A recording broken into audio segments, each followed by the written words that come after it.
하나님 말씀 이사야 1장 1절부터 10절까지 봉독해 드립니다.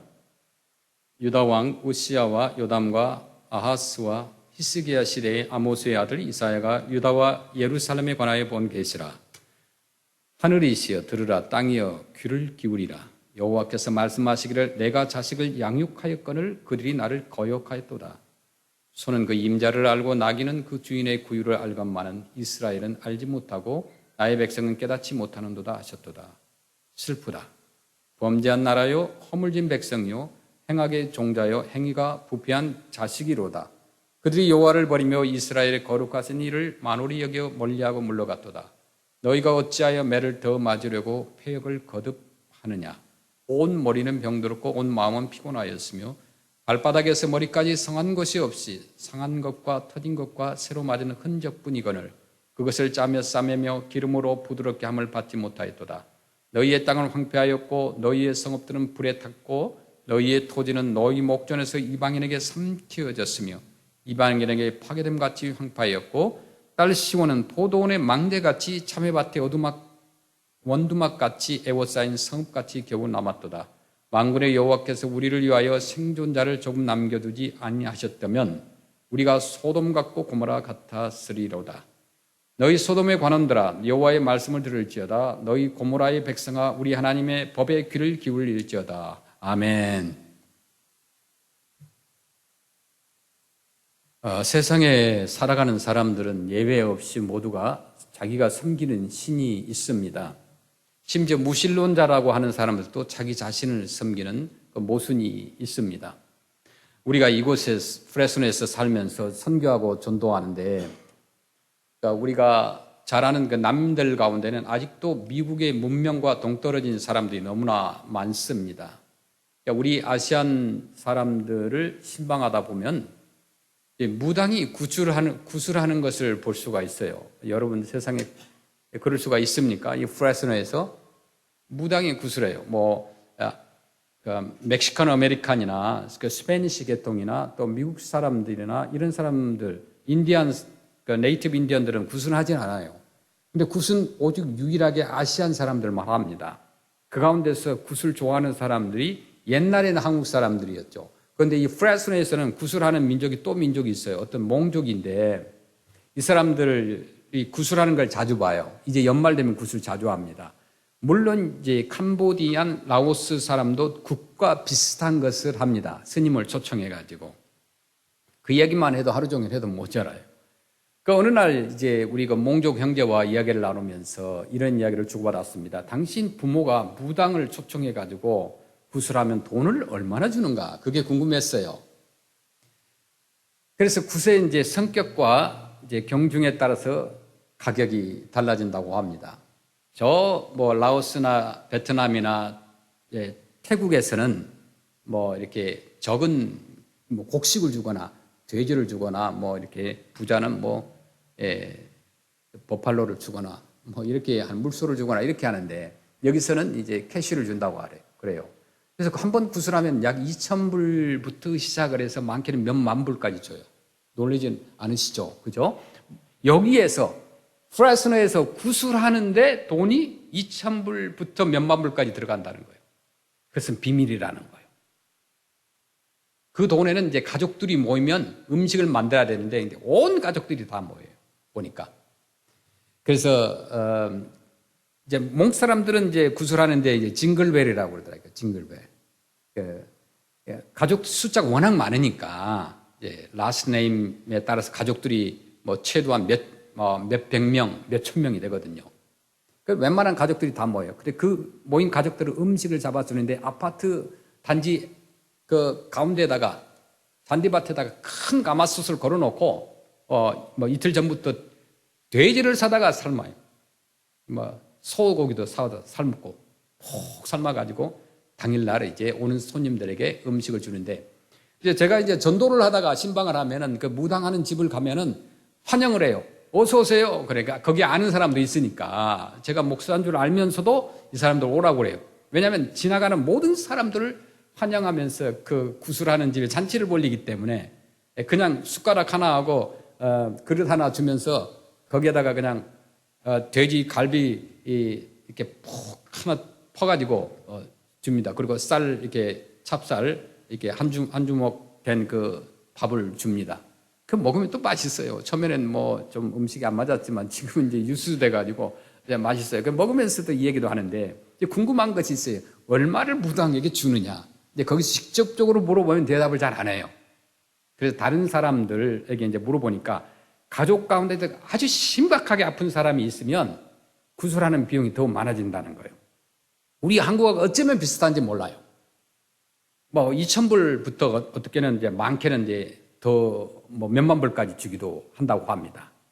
그래 무당을 찾아가서 자신의 소원을 이야기하고 소원을 비는 사람들의 그 모습을 보면은 저는 이제 그런 생각을 해요. 오늘날 우리가 소위 크리스찬이라고 하는 사람들이 하나님 앞에서 기도하는 모습이나 또 하나님의 말씀을 소중히 여기는 그것보다도 무당에게 구술하는 거기에 모인 사람들이 더 신중하고 더 소중하게 그 무당의 말을 듣는 걸 보았습니다.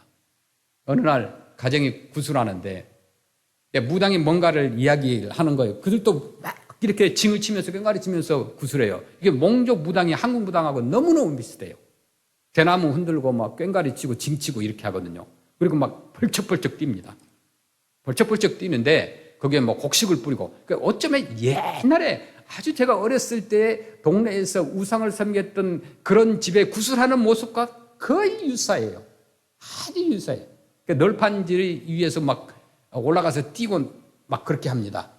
그리고 열받으면 막 거기서 벌쩍벌쩍 뛰는데 막 무당이 기절을 하고 막 그래요. 그 기절을 할 때 헛소리를 합니다. 그게 이제 조상들의 목소리다 해가지고 사람들에게 들리는 거예요. 한국 무당은 막 열받으면 작두에 올라가서 타는데 얼마나 지독합니까? 근데 몽족 무당들은 열받으면 널판지 위에서 뛰다가 그냥 내려오더라고요. 그러니까 좀 약하긴 약하죠. 한국 무당들 얼마나 지독합니까? 그런 사람들이 변화되고 예수 믿으면 또 확실하게 또 예수 믿는 그런 목사님도 계세요. 옛날에 무당이었다가 예수 믿고 목사된 그런 분들도 있는데 그런 분들 이야기를 들으면 참 재미도 있고 그래요. 어쨌든 귀신, 사단, 마귀가 그렇게 하게 합니다. 그런데 이 사람들은 이제 그 몽족들, 무당들이 있는 곳에 지난번에 모여 있어서 가보니까 한 50명 정도 모여서 아이들, 어른까지 모여 있는데 무당이 나와서 이제 구슬하는데 점괘를 가지고 나와서 설명을 하는데 다 신중하게 듣고 있어요. 아무도 안 떠들어요. 아무도 거기에 늦게 온 사람도 없었어요. 다 모여가지고 지나가는 사람까지 그 무당이 무슨 말을 하는가를 듣는 걸 보았습니다. 참 신기하다. 우상을 섬기는데도 불구하고. 그래서 그 사람들에게 물어봤어요. 너네들 무당도 유명한 무당이 있느냐? 그랬더니 있대요. 유명한 무당이 있고 무당이 점쟁이도 있고 그래서 그런 사람들 초청하면 더 비싸다고 그래요. 아시안들이 이곳에서 가난하게 살면서도 무당에 대한 대우는 굉장히 수준이 높아요. 저들의 생활 수준에 비하면 엄청난 돈을 지불합니다. 그것이 꼭 몽족만이 아니라 라오스, 캄보디아 사람들도 마찬가지로 저들의 뉴 이어가 되면 절간이 여기 이곳에 있거든요. 몇 군데가 있거든요. 그 절간에 가가지고 거기에서 스님과 함께 1년에 운세를 점을 치는 걸 제가 보았어요. 굉장히 높아요. 저한테도 같이 가자고 그래요. 그래서 저는 한번 가보았습니다. 저는 한국 사람이니까 그 사람들은 캄보디아 말, 라오스 말밖에 못하니까 다른 얘기는 안 해. 근데 제가 들어봤어요. 그리고 나중에 통역을 통해서 무슨 얘기를 하나 들어봤어요. 그래 뻔한 거예요. 옛날에 한국 점장이들이 했었던 얘기가 거의 비슷해요. 복채를 많이 내놓으면 좋은 말을 많이 하고 안 그러면 단점을 얘기하고 막 그런 것이에요. 그래서 물가를 가지 말라 그런 말은 어떻게 한국 무당과 똑같은지 몰라요. 절대로 여기 프라인댐의 밑에 가지 말라. 그다음에 그 멀세드 리버에 가지 말라. 그냥 그런 얘기예요. 요세미티 높은 데 올라가지 말라. 지형만 다르지. 지형만 다르고 어떤 환경만 다르고 주소만 다른 것이지 무당들은 세계 어느 곳이나 다 비슷하더라 이거예요. 근데 그 사람들이요, 그 무당에 대한 대우가 오늘날 크리스찬들이 목회자를 대하는 수준보다 훨씬 높아요. 그것 보고 굉장히 충격을 받았어요. 그들이 무당을 초청해서 구슬 한 번 하기 위해서 1년 동안 돈을 모아서 지불하는데 그들이 지불하는 액수보다도 우리 오늘날 크리스찬들이 교회 가서 하나님 앞에 바치는 헌금 액수와는 비교가 안 될 만큼 많더라 이거예요. 그 놀라운 일이 아닌가 싶어요. 그럼에도 불구하고 그들이 아무리 용한 무당과 점쟁이를 데려다가 구술하고 그들이 많은 돈을 어떤 스님에게나 무당들에게 준다 할지라도 우리는 그들을 일컬어서 신앙인이라고 말하지 않습니다. 무당 앞에서 아무리 진지하고 아무리 거액 헌금을 한다 하더라도 사람들은 그런 사람들을 가리켜서 뭐라고 그래요? 미신을 쫓는 사람이라고 말합니다. 그렇다면 미신과 신앙의 차이가 뭐겠습니까? 미신이라고 하는 것은 내게 있는 돈이나 재물이나 달란트나 그 무엇이든지 간에 나의 소유로 내가 가지고 있는 것으로 상대 신을 달래고 얻으려고 하는 거예요. 그게 미신이에요. 내가 신을 변화시키는 거예요. 그래서 신을 움직여가지고 신으로 하여금 내가 원하는 것을 갖게 하는 것이 미신이에요. 그러나 나는 결코 변화되질 않아요. 오직 신을 변화시켜서 목적을 성취하는 것이 미신이라는 거예요. 반면에 절대자이신 신을 인간이 좌지우지할 수 없다는 사실을 분명히 알고 그 신 앞에서 날마다 내가 변화되어 가는 것을 뭐라고 그래요? 신앙이라고 해요. 따라서 신앙과 미신의 진정한 차이점은 뭐냐? 바로 나의 변화의 유무에 따라 있다는 거예요. 아무리 크리스찬의 이름으로 우리가 매주마다 매일 예배당에 나와서 앉아있다 할지라도 삼위일체 하나님 되신 그분을 나의 돈이나 재능으로 달래려고 또 얻으려고 하면은 내 목적을 성취하려고 한다고 한다면 그것을 미신을 쫓는 행위에 불과하다는 거예요. 그래서 어떤 사람들은 작정 기도를 하면은 왜 하느냐고 물어봐요. 그럼 나의 기도를 하나님께 전달시키기 위해서라고 그래요. 작정 기도는 좋은데 그 목적이 바르지 못한다는 거예요. 내가 작정 기도하고 금식 기도한다고 해도 하나님께 내가 그 요구하는 것을 요구했을 때 하나님께서 들어주셔야만 된다라는 생각으로 내가 작정 기도한다면 잘못된 거라는 거예요. 미신을 쫓는 행위에 불과한 거예요. 그러나 날이면 날마다 그분의 말씀 앞에서 내가 바뀌어 간다고 한다면 우리는 참된 크리스찬이 되는 거예요. 작정 기도든 무슨 기도든 간에 내가 변화되기 위해서 기도하는 것이 크리스찬의 모습이죠. 내가 작정 기도해서 상대의 하나님을 내가 원하는 대로 바꾸려고 한다는 것은 미신에 불과하다는 거예요. 절대 그런 신앙을 우리가 갖지 말아야 되고 또 그런 신앙을 우리는 기복신앙이라고 합니다. 기독교는 기복적인 요소가 있지만 기복신앙이 가지면 안 된다는 거예요. 내가 아무리 원하는 것이 있다 할지라도 그것을 하나님께 간구해서 하나님께서 그 마음을 바꿔서 내 기도를 해달라고 하는 것. 그렇게 해서 내가 헌금도 하고 봉사도 하고 그렇게 하면 하나님께서 나를 불쌍히 여겨주시겠지 하는 그런 신앙이 기복적인 신앙이에요. 그것은 바른 신앙이 아니라는 거예요. 그렇게 하게 되면 어떻게 되느냐? 바뀌는 것은 단순한 외적인 체인지. 그것이 체인지가 아니라 내적인 본질적인 변화를 우리가 해야 되는데 이 트랜스포메이션이 되지 않으면 안 되는 거예요. 그래서 크리스찬들이 교회 와서 내가 외적인 것 말투가 바뀌고 내 생활이 바뀌고 조금 어떤 변화가 있습니다. 그래서 나는 진정한 크리스찬이구나. 저 사람은 진정한 크리스찬이라고 생각할지 몰라요. 그러나 본질적인 변화 그것이 없으면 여전히 그 사람들은 하나님을 믿는 것이 아니라 그냥 하나님을 또 다른 신과 같이 내가 부릴 수 있는 그런 존재로 생각할 수밖에 없다는 거예요. 그래서 진정으로 교회 다니고 신앙생활하는 것은 내가 바뀌는 거예요. 믿음의 대상이 하나님임을 바로 아는 것이에요. 그것이 오늘날 신앙인이라는 거예요. 참된 믿음은 뭐예요? 바르게 알면서부터 시작됩니다. 바르게 알아야 변화될 수 있는 거예요. 그래서 우리가 세상을 변화시키는 것 가운데서 여러 요소가 있겠지만 교육이 얼마나 중요합니까?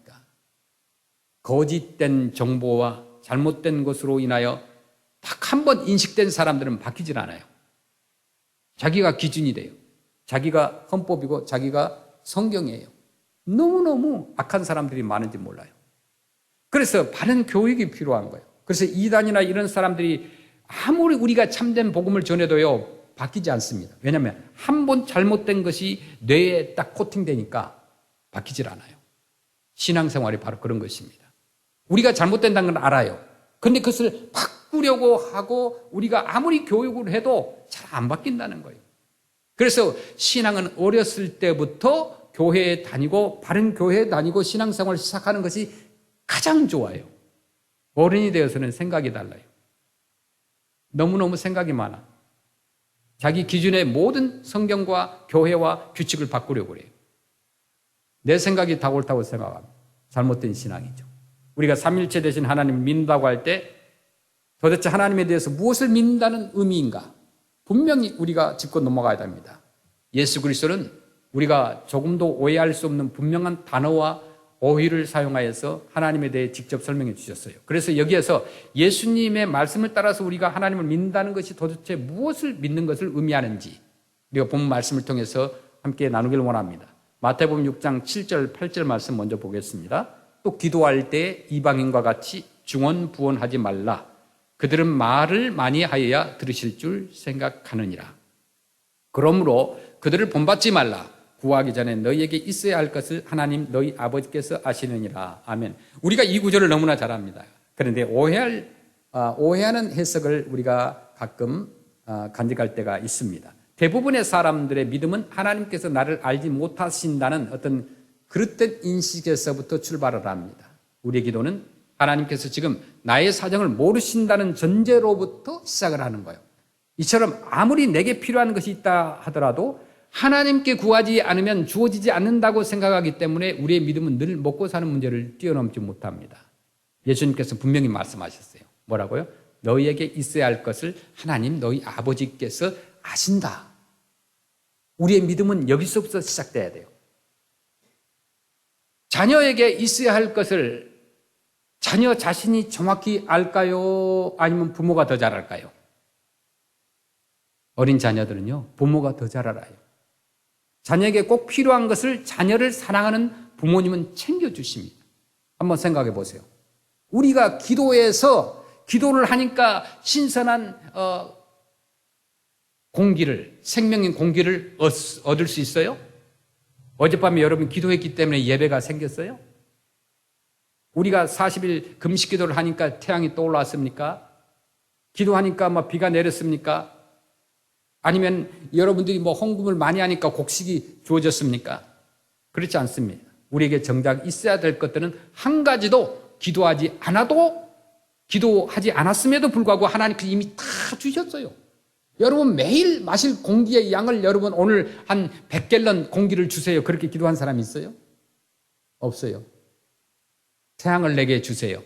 빛을 제게 주세요. 그런 사람 없어요. 밤이 오게 하고 낮이 오게 해달라고 기도한 사람은 아무도 없어요. 그런데 기도하지 않았음에도 불구하고 우리 인생에 꼭 필요한 것들이에요. 기도하지 않아도 하나님께서는 꼭 필요한 것을 주셨다는 거예요. 그런데 우리가 늘 달라고 주님을 조르는 것은 실상 우리의 삶에서 없어도 좋은 것들이에요. 지나고 보니까 하나님은 내게 필요한 것을 이미 다 아신다는 출발점에서 하나님을 믿느냐, 하나님은 내게 필요한 것을 모르신다는 출발점에서 하나님을 믿느냐에 따라서 우리 믿음의 질이 달라진다는 거예요. 마태복음 6장 8절 9절을 다시 보겠습니다. 그러므로 그들을 본받지 말라. 구하기 전에 너희에게 있어야 할 것을 하나님 너희 아버지께서 아시느니라. 9절에 그러므로 너희는 이렇게 기도하라. 하늘에 계신 우리 아버지여, 이름이 거룩히 여김을 받으시오며. 그러므로라는 단어를 우리가 생각해 봐야 돼요. 그러므로 같은 단어가 나오면 좀 조금 성경을 읽을 때 주의해서 보아야 됩니다. 하나님께서는 우리에게 있어야 할 것을 먼저 아시는 분이기 때문에 그러므로 무엇을 말씀하고 계실까요? 그러므로 너희는 이렇게 기도하라. 이렇게 하는 거예요. 그러면서 새로운 주님의 기도, 즉 주기도문을 우리에게 주신 거예요. 하나님께서는 우리에게 필요한 것을 먼저 알고 계시고 책임져 주시는 분이시므로 믿음의 성숙을 꾀하라고 하시는 것입니다. 대부분의 사람들은 어떤 주님의 기도를 별 생각 없이 그냥 이렇게 우리가 암송하기도 합니다. 그러나 주님의 기도는 새로운 성숙한 삶에 대한 신앙의 고백이고 결단의 기도입니다. 그래서 주님의 기도는 이렇게 시작하죠. 하늘에 계신 우리 아버지여, 이름이 거룩히 여기심을 받으시오며. 이 기도문을 자세히 보면은 수동태입니다. 하나님의 이름이 누구에 의해서 거룩히 여김을 받는다고 그랬어요? 바로 나 자신이다. 즉 이 기도는 하나님, 나의 삶에 의해서 당신의 이름이 거룩히 되기를 바랍니다라는 고백이라는 거예요. 마태복음 6장 9절 그러므로 너희는 이렇게 기도하라. 하늘에 계신 우리 아버지여, 이름이 거룩히 여김을 받으시오며. 이것은 나의 삶을 통해서 아버지의 뜻이 이 땅 위에 이루어지기를 원합니다라는 기도인 거예요. 마태복음 6장 11절에 오늘 우리에게 일용할 양식을 주시옵시고, 주님께서는 우리 모든 크리스찬들에게 일용할 양식을 달라고 기도하게 하십니다. 왜 그럴까요? 일용할 양식이 없어서 그럴까요? 기도하지 않으면 일용할 양식을 얻지 못하기 때문일까? 그렇게 말하는 분도 계세요. 그렇지 않습니다. 이것은 일용할 양식만으로도 자족하는 사람이 되겠다는 결단, 그러니까 더 이상 욕망의 노예가 되지 않겠다는 그런 결단의 기도를 안 하는 거예요. 마태복음 6장 12절에 우리가 우리에게 죄 지은 자를 사하여 준 것 같이 우리 죄를 사하여 주시옵고, 이것은 이제부터 용서의 삶을 살겠다는 결단의 기도입니다. 그처럼 어떤 성숙한 신앙생활을 할 수 있는 그런 동기가 있다면 무엇일까요? 아버지께서 내게 있어야 할 것을 미리 아시고 책임져 주시는 분이시므로 이제부터 그분의 뜻을 위하여 내 삶을 바쳐드리는 성숙한 단계로 접어들 수 있는 것이에요. 예수 그리스도께서 우리 하나님 아버지가 어떤 분이신지를 설명해 주는데, 마지막 부분 마태복음 6장 33절, 그런즉 너희는 먼저 그의 나라와 그의 의를 구하라. 그리하면 이 모든 것을 너희에게 더하시리라. 그의 나라와 그의 의를 구하라는 것은 하나님과의 바른 관계를 맺으라는 말씀이에요. 그러니까 바른 관계를 맺어가면 나머지는 하나님께서 책임져 주시겠다는 거예요. 그 6절 보겠습니다. 마태복음 6장 34절, 그러므로 내일 일을 위하여 염려하지 말라. 내일 일은 내일이 염려할 것이요. 잘 읽어보세요. 내일 일을 위하여 염려하지 말라. 내일 일은 내일이 염려할 것이요. 한날의 괴로움은 그날의 족하니라. 이 구절을 쉽게 이해하실 수 있는 분이 아마 많이 없을 거예요. 좀 난해한 구절입니다. 우리가 늘 읽지만 그냥 넘어가면 안 되죠. 영어 성경도 마찬가지예요. 이것을 쉽게 읽고 이해하신 분 제가 많이 만나보질 못했어요. 그 내일 일을 염려하지 말라는 구절로 끝나면 그냥 좋을 텐데, 내일 염려하지 마, 그렇게 하면 좋을 텐데, 이 마태복음 6장의 의미를 우리가 정말 시원하게 이해하고 받아들일 수 있는데, 그런데 내일 일은 내일 염려하라는 말씀이 이어집니다. 이 구절을 우리가 오해하면은 오늘 밤 12시까지는 오늘 걱정만 하다가 12시 딱 넘어가면 내일 걱정을 시작하라는 뜻으로 우리가 생각할 수 있습니다. 아주 잘못된 해석이 될 수 있어요. 그런데 예수님께서는 그렇게 말씀하시지 않았다는 거예요. 우리 한글 성경 본문에 내일 일은 내일 염려하라고 되어 있어서 내일이 때를 가리키는 어떤 부사인 것처럼 번역이 되어 있습니다. 그러나 헬라어 원문을 보면 내일이 부사가 아니라 뭘로 되어 있느냐? 주어로 되어 있다는 거예요. 즉 내일 일은 내일이 염려할 것이니 너는 염려하지 말고 하나님과 바른 관계를 맺는 데 주력하라. 그러면 내게 내일을 허락하시는 하나님, 내일을 창조하신 하나님께서 너의 내일을 챙겨 주실 것이다 라는 뜻인 것이. 그래서 우리의 믿음이 성숙해질 수 있는 거예요. 하나님께서는 내게 필요한 것이라면 어떤 방법을 쓰시든지 주시는 분이시오, 내게 필요 없는 것은 아무리 간구해도 주시지 않는 분입니다. 그러므로 내 기도의 목표와 내용이 있다면 그것은 어떻게 주님의 뜻을 바르게 분별할 것인지, 오늘 내가 정말 두 발 딛고 있는 지금의 현장에서 주님이 원하시는 바가 무엇이고 또 그 주님을 위해서 나의 일거수일투족으로 무엇을 행할 것인지를 알게 해달라고 구하는 것이 아니겠는가. 우리 하나님께서는요, 내게 있어야 될 것을 나보다 더 정확하게 아시는 분이십니다. 여기에서부터 성숙은 시작되는 거예요. 하나님이 어떤 분이신지에 관해서 예수님께서는 마태복음 7장 9절부터 11절에 이렇게 말씀하죠. 너희 중에 누가 아들이 떡을 달라 하는데 돌을 주며, 그렇게 있어요? 여러분 자녀들이 떡을 달라고 하는데 돌을 줄 사람이 있어요? 그 다음에 생선을 달라 하는데 뱀을 줄 사람이 있겠느냐? 무섭죠. 그런 사람은 아주 나쁜 부모겠죠. 그 다음에 11절에 너희가 악한 자라 할지라도 좋은 것으로 자식에게 줄 줄 알거든 하물며 하늘에 계신 너희 아버지께서 구하는 자에게 좋은 것을 주지 않겠느냐. 이 세상에 둘도 없는 사기꾼이나 흉측한 사람도 자식에게만은 좋은 것을 줄 압니다. 얼마나 갱들이 많아요. 그 갱들도 자기 자식과 자기 가족은 철저하게 보호합니다. 그런데 예수님께서 너희가 악한 부모라 할지라도 자식에게 좋은 것을 줄 알거든 하물며 하늘에 계신 아버지께서는 좋은 것으로 주시지 아니하시겠느냐라고 말씀합니다. 이 구절은 문법적인 어떤 형태상 비교급이죠. 세상의 부모들도 좋은 것으로 줄 아는데 하물며 하나님 아버지께서 더 좋은 것으로 주시지 않겠느냐는 거예요. 그래서 예수님은 첫 번째로 하나님 아버지께서는 우리에게 필요한 것을 아시는 분이라고 가르쳐 주시는 거예요. 그 말씀은 우리 일상생활 가운데서 내게 있어야 될 것을 하나님께서 알고 계신다는 뜻으로 이해하고 받아들일 수가 있습니다. 그런데 우리에게 더 좋은 것을 주시는 하나님이라는 사실은 일상생활에서 한 걸음 더 나아가는 것이에요. 내가 계획한 바가 무참하게 깨어질 때 우리는 절망을 해요. 내가 원하는 바가 되지 않을 때, 내가 믿었던 것이 무너질 때 절망해요. 그러니까 하나님을 믿는 사람들 가운데 지금까지 제 경험에 의하면 또 많은 사람들도 그렇게 이야기합니다. 많은 크리스찬들이 이제 무슨 비즈니스를 시작하거나 무엇을 할 때 개업 예배를 드립니다. 첫 예배를 드리죠. 집을 이사하든 비즈니스를 하든 예배를 드려요. 그런데 비즈니스가 안 돼서 그 문을 닫을 때에 폐업하는 예배를 드린 사람은 없습니다. 그러나 예수님은 이렇게 말씀하세요. 하나님 아버지께서 더 좋은 곳으로 주시지 않겠느냐. 만약에 그럴 일이 없길 바랍니다마는 여러분께서 무슨 일이 안 돼서 문을 닫게 될 때, 어떤 비즈니스가 안 돼서 문을 닫게 될 때 개업 예배를 드렸다면 폐업 예배도 한번 드리시길 바랍니다. 아버지께서 더 좋은 곳으로 주시지 않겠냐. 그런 사람들을 드물게 제가 만나보았습니다. 사업에 실패를 해서 자기 집을 잃어버렸을 때 마지막 자기 집에서 초청을 해서 예배를 드리면서 우리가 이제 오고 갈 것 없이 우리가 작은 집으로 이사를 해야 되는데 하나님께 감사의 예배를 드리고 싶습니다.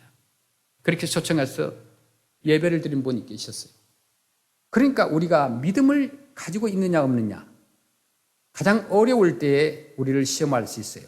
하나님 아버지께서 더 좋은 곳으로 주시는 분이라고 믿는다고 한다면 폐업 예배가 굳이 우리에게 불필요한 것이 아니라 필요한 것이 아니겠는가, 그런 생각도 해봅니다. 내가 실패한 바로 그때 더 좋은 곳으로 계획하시는 하나님의 계획이 이루어지는 거예요.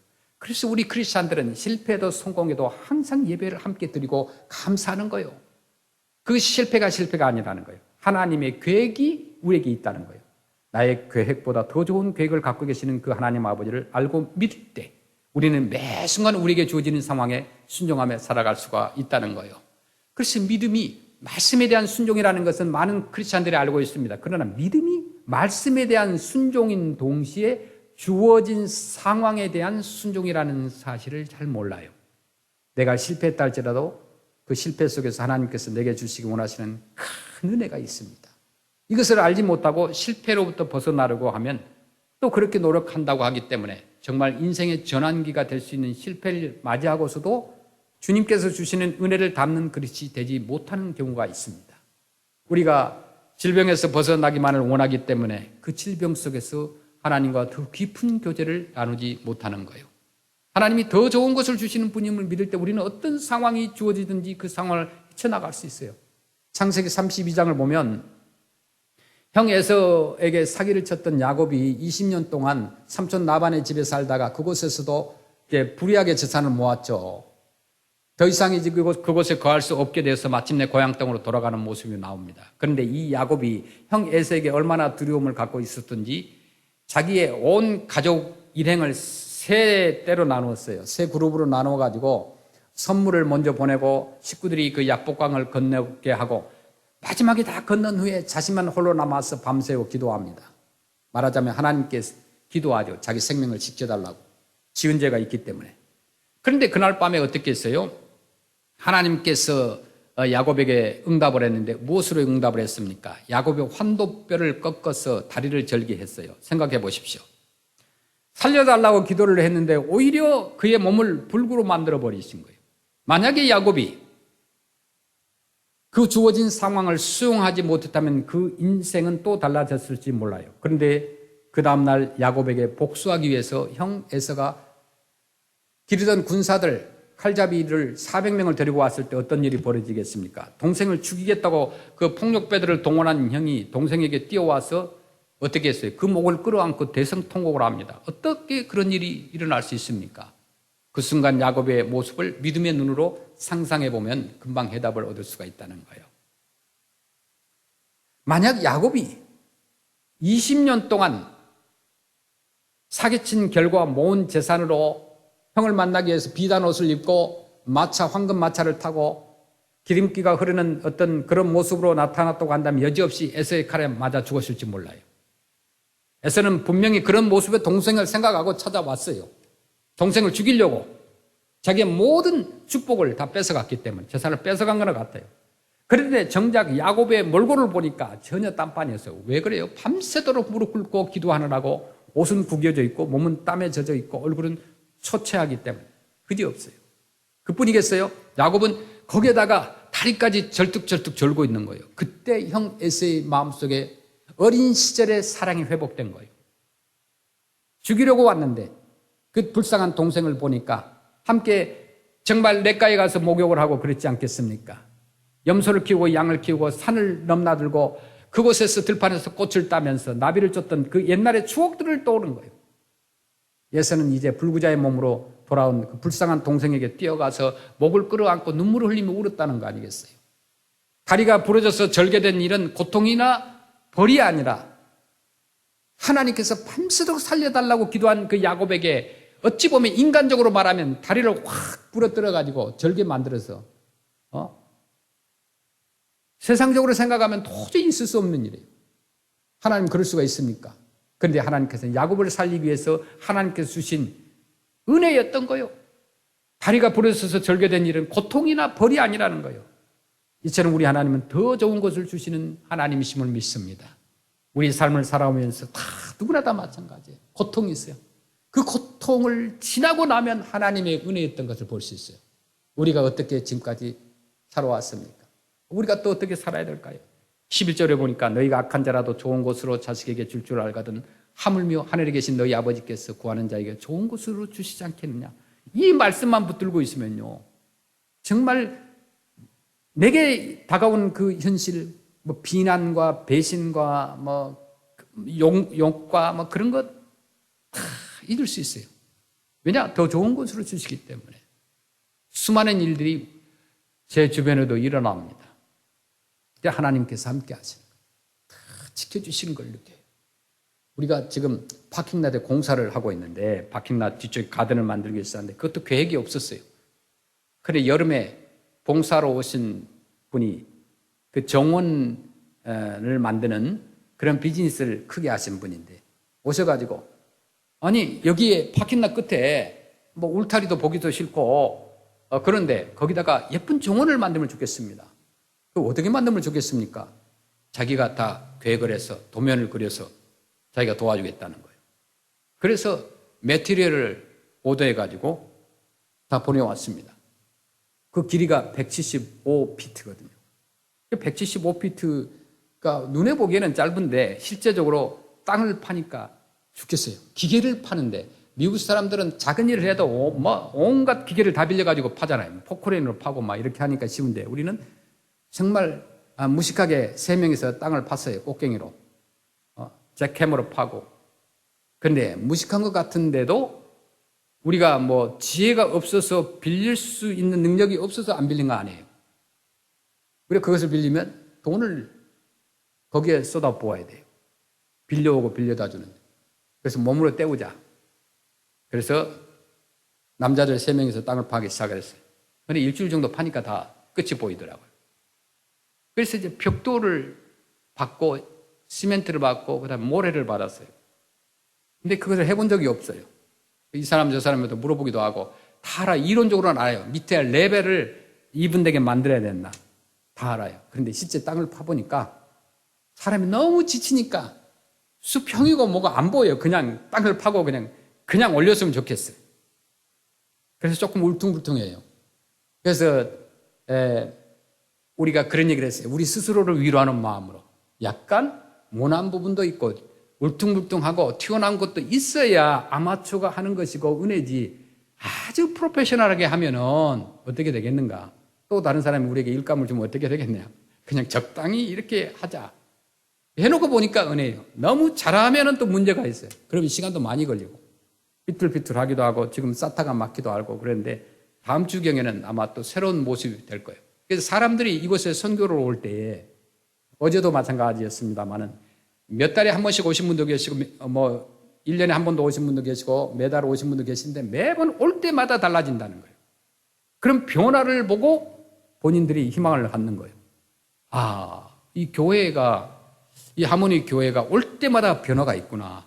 그러면서 하나님께서 역사하시는 것을 본다는 거예요. 그것이 성교입니다.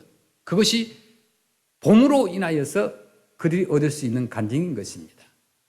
1년이 가도 2년이 가도 10년이 가도 변화가 없으면 그 삶의 모습에서 재미가 없어요. 부부간에도 변화가 없으면 재미가 없어요. 가끔 싸움도 필요해요. 가끔 싸움도 필요해요. 주일만 빼고 싸우세요. 그리고 그러면서 또 정이 들고 그러면서 서로 이해를 하고 그러는 것이지, 너무 싸움도 없으면 관심이 없다는 거 아니겠어요? 다툼도 필요해요. 그것을 어떻게 소화시키느냐는 그분들의 역량에 따라 있겠죠. 마태복음 7장 12절에 그러므로 무엇이든지 남에게 대접을 받고자 하는 대로 너희도 남을 대접하라. 이것이 율법이요 선지자니라. 저는 철저하게 이것을 경험하고 있습니다. 우리가 계속해서 every Friday에 푸드를 나눠주는데, 지난주에는 가끔 이제 주중에 그 음식이나 뭐 공이나 이런 것을 주겠다고 연락이 옵니다. 그 지난주에는 바빠가지고 제가 갈 수 없었기 때문에 지난주에는 이제 사과를 한 팔레트, 그다음에 그 야채를 또 한 팔레트 준다고 그래서 갔어요. 평소 같으면 그냥 트럭으로 작은 트레일러를 끌고 갔을 텐데, 그날은 제가 좀 믿음을 크게 가졌는지 몰라도 큰 트레일러를 끌고 갔어요. 큰 트레일러를 끌고 우리 형제들하고 가서 사과를 잔뜩 실었어요. 사과 수백 개죠. 그래서 일일이 봉투에다 30개씩 담아서 봉투를 뭐 한 200개 만들었죠. 그리고 어제 오신 분들도 주고 금요일 날도 주고. 그 나눠주는데 나눠주는데 아무도 불평을 하질 않아요. 나눠주는 봉사 하시는 분들이. 왜냐하면 나눠줄 때에 기쁨이 넘치기 때문에. 내가 가난해도 나눠줄 때에 나눠주는 그 손, 그 모습을 볼 때 내 자신이 위로를 얻어요. 받는 손보다 나눠주는 손이 더 축복입니다. 하나님께서는 우리가 나눠줄 때 하나님께서 또 갚아주시고 또 함께 해주시는 거예요. 음식이 남아요.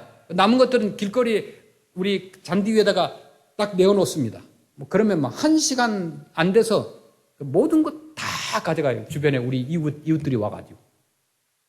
교회 오는 분도 주고 남으면 밖에다 내는 거예요. 그래서 어떤 사람들은 막 욕심 너무 넘쳐가지고 막 카트 가득 끌고 가다가 막 사과가 떨어지고 이런 걸 보고 있어요. 어떤 분들은 자기가 막 박스를 몇 박스씩 싣고 다 가요. 그런 우리 그 몽 할머니들도 계셔요. 그 할머니들이 올 때는 허리를 굽정해가지고 이렇게 카트 잡고 오는데, 그 좋은 것을 실을 때는 막 박스를 번쩍번쩍 들어가지고 막 올리는데, 깜짝 놀랐어요. 이거 어떻게 할머니들이 박스를 들을 수 있는지. 사람이 욕심이라는 게 대단해요. 고기를 40파운드짜리가 전에 왔었거든요. 그걸 얼려 있기 때문에 그 돼지갈비 40파운드짜리를 이렇게 나눌 수가 없어요. 그래서 한 40박스 되니까 먼저 오는 사람 first come first serve 해가지고 주는데, 할머니가 카트를 조그만 거 끌고 왔어요. 제가 다 줄 수가 없어요. 그때는 갑자기 주중에 연락이 와서 이제 연락을 했더니 오신 분들이 계신데, 거의 다 집에서 노신 분들 아줌마 할머니들이잖아요. 40파운드 제가 들어도 못 들어요. 그런데 다른 그 젊은 아줌마들이 들고 자기 카트에다 집어넣으니까, 차에 넣으니까 그 할머니가 구부정 허리가 갑자기 펴지더니 그냥 그걸 번쩍 들어가지고 카트 위에 얹어가지고 싣고 가더라고요. 야, 공짜라는 것이 구분 허리도 펴게 만드는구나. 이 재밌는 관계를 너무 많이 봐요. 근데 그분들이 가지고 갈 때 기쁨이 있어요. 또 욕심이 있어서 집에 내려놓고 또 와요. 친척이 와요. 데리고 와요. 끝이 없어. 그럼에도 불구하고 남에게 대접을 받고자 하는 너희도 남을 대접하라. 근데 우리 성도님들 오셨죠. 우리 우리 자매님들도 오셨는데, 이분들이 참 마음이 착해요. 농장에 가서 일을 하면서 옥수수를 꺾어가지고 옥수수를 쪄가지고 한 개, 2개씩 가져오는데, 그 옥수수 맛이 우리가 시장에서 사 먹는 것보다 얼마나 맛있는지 몰라요. 그런 그 대접을 받을 때, 그 다음에 그 퍼플 라이스 뭐 이렇게 집에서 간단하게 요리를 해가지고 뭐 우리 김치찌개나 이런 거 하는 것보다 내 입맛에 맞진 않지만 그래도 정성이 있어요. 집에 가져가서 저랑 아내랑 나눠 먹기도 하고 그것을 먹으면서 너무너무 고마움을 느껴요. 옛날에 그 생각이 나요. 한국에서 전도사 때 신방을 하면 권사님들께서 그 찐빵 사다가 그냥 다 식은 것 딱딱하게 이렇게 굳은 거 놔뒀다가 갈 때 주시고, 뭐 사탕 뭐 이런 거 있잖아요. 반쯤 녹아가지고 이렇게 다 비닐에 붙어 있는 거 뭐 주면서 뭐 그런 어떤 사랑이 있잖아요. 그게 뭐 값어치가 있고 없고를 떠나서 그런 것과 똑같은 그런 마음으로 제게 다가오더라고요. 너무너무 감사하고 고맙고 그래가지고 냉장고 넣어놓고 또 먹기도 하고 절대 버리지 않았습니다. 냄새가 나고 음식이 우리하고 달라도. 뭐 캄보디아 사람들 얼마나 짜게 뭐 음식을 만들었는지 도저히 이거 소금 덩어리를 먹지 못 먹을 만큼 그런 음식을 갖다 줘도 버리지 않습니다. 같이 제가 쉐어하죠. 그게 빨리 없어져야 됩니다. 참 남을 대접한다는 것이 쉽지 않아요. 그런데 하나님께서 남을 대접한 만큼 하나님 그 이상으로 나를 채워주시는 거예요. 여기 마태복음 7장 12절에 무엇이든지 남에게 대접을 받고자 하는 대로 너희도 남을 대접하라. 그러면서 뭐라고 그랬어요? 이것이 율법이요 선지자라고 그랬어요. 율법은 율법서를 말하는 거고 선지자는 여기서 예언서를 가리킵니다. 그러니까 이 두 단어를 합치면 뭐예요? 율법서와 또 예언서가 어디에 있어요? 구약에 있습니다. 그래 구약이라는 말이에요. 그 구약의 핵심은 뭐예요? 남이 자기를 대접해 주기를 원하는 대로 남을 대접하라는 것이에요. 앞에서 믿음은 주어진 상황에 대한 순종이라고 그랬죠. 우리의 상황이 바뀌면 만나는 사람이 달라져요. 그때 주어진 상황에 대해서 순종한다는 것은 바뀐 상황 속에서 만나게 되는 사람을 대접하고 섬긴 것을 의미합니다. 제가 쭉 경험하면서 내가 바뀌니까 바뀐 사람들이 다가오더라 이거예요. 그리고 자꾸 남을 대접하려고 하고 섬기려고 하고 도와주려고 하니까 도와주는 사람들이 또 와요. 중간에 어떤 형제가 데이빗이라는 형제가 가끔 빵과 케이크를 가져옵니다. 이분은 자기가 은퇴를 하고 저 북쪽에 이제 미국인들, 그 백인들 교회에서 집사로 사역을 하고 있는데 가끔 연락이 와요. 네가 빵과 또 케이크를 원하느냐? 그 사실 우리 아시안 사람들은 빵과 케이크를 별로 좋아하지 않아요. 야채나 과일을 좋아하지. 그래서 거절할 수 없어서 지난번에는 좋다고 했더니 자기 밴에다가 싣고 왔어요. 케이크와 빵을 잔뜩 싣고 왔어요. 그게 뭐 익스파이 돼가지고 못 먹은 게 아니에요. 다 좋은 거예요. 맛있는 거예요. 근데 그런 것을 이제 가져오면서 느낀 것이 뭐냐면 그분이 은퇴를 하고 골프나 치고 놀러 다니고 뭐 그런 것이 아니라 매일 그분이 도네이션을 받아서 원하는 사람에게 배달을 해주고 예수님의 사랑을 전달해주는 그 모습을 보면서 야 진짜 은퇴 멋지게 하시는 분이구나. 집에서 놀고만 있는 게 아니에요. 그래서 제가 원하면 항상 전화 주래요. 근데 맨날 빵과 뭐 케이크 이런 거니까 뭐 별로 전화를 가끔 하긴 합니다. 여러분 생일 되면 사지 말고 저한테 얘기하세요. 제가 케이크를 많이 드리겠습니다. 대신 그 여러분이 사실 케이크 헌금을 교회에다 성경금으로 바치시길 바랍니다. 서로 딜을 하시죠. 그래서 구약이라는 말에 구약의 핵심은 남을 대접하는 것이다. 그래서 믿음이라고 하는 것은 내가 하나님 말씀 상황에 대한 순종을 의미하는데 그 순종할 때 내 상황이 바뀌고 내 상황이 바뀌면 내 주변이 바뀌고 주변도 바뀌게 되면 내게 다가오는 사람들도 바뀐 사람들이 온다는 것을 우리가 알아야 돼요. 그래서 사람을 대접하고 섬기는 것 얼마나 축복입니까? 얼마나 감사한 일입니까? 내가 섬길 수 있다는 거 감사해요. 돈이 없어도 좋아요. 우리가 푸드를 나눠줄 때 항상 오시는 단골 손님들이 계시죠. 두 부류. 양심껏 가져가는 사람. 또 한 부류는 비양심껏 가져가는 사람. 가져가는 건 똑같아. 그런데 차에다 가득 싣고 또 와서 또 싣고 가요. 저는 뭐라고 안 해요. 많이 가져가지 말라고 그래요. 너무 많이 한 번에 가져가면 안 된다. 그거 쉐어하자 그렇게 얘기해요. 쉐어하자. 그래서 제가 뭐 이렇게 바나나가 예를 들어서 뭐 10개 번들이 있다 그러면 그냥 얘기만 해요. 처음에 기도를 시작할 때. 우리가 10개밖에 없으니까 20명인데 양심껏 우리가 쉐어하자. 그걸 많은 사람들 그래요. 푸드가 남으면 다 버린 줄 알아요. 절대 안 버려요. 줄 데가 너무 많아. 근데 그런 사람들이 집에 가서 썩거나 버리고 그러면 저는 그건 정말 하나님 앞에 부끄럽다고 생각하기 때문에 먹을 수 있는 양만 가져가라고 그래요. 왜냐하면 매 일주일마다 우리가 주니까. 집에 쌓아놓으면 썩거든요. 다른 사람을 나눠줄 수 없을 만큼 자기가 챙겨가면은 그것은 하나님 앞에서 부끄러운 일이기 때문에. 그런데 사람이 음식 앞에 장사가 없어요, 보니까. 좋은 것은 서로 가져가려고 다툼도 있어요. 정말 하나님 앞에서 우리가 어떤 삶을 살 것인가? 내 상황이 바뀌도록 기도할 것인가? 하나님이 바뀌도록 기도할 것인가? 바른 기도가 필요합니다. 하나님 말씀에 귀를 기울이는, 그리고 귀를 기울여서 참된 신앙으로 우리가 승리하기를 주의 이름으로 축원합니다. 아멘.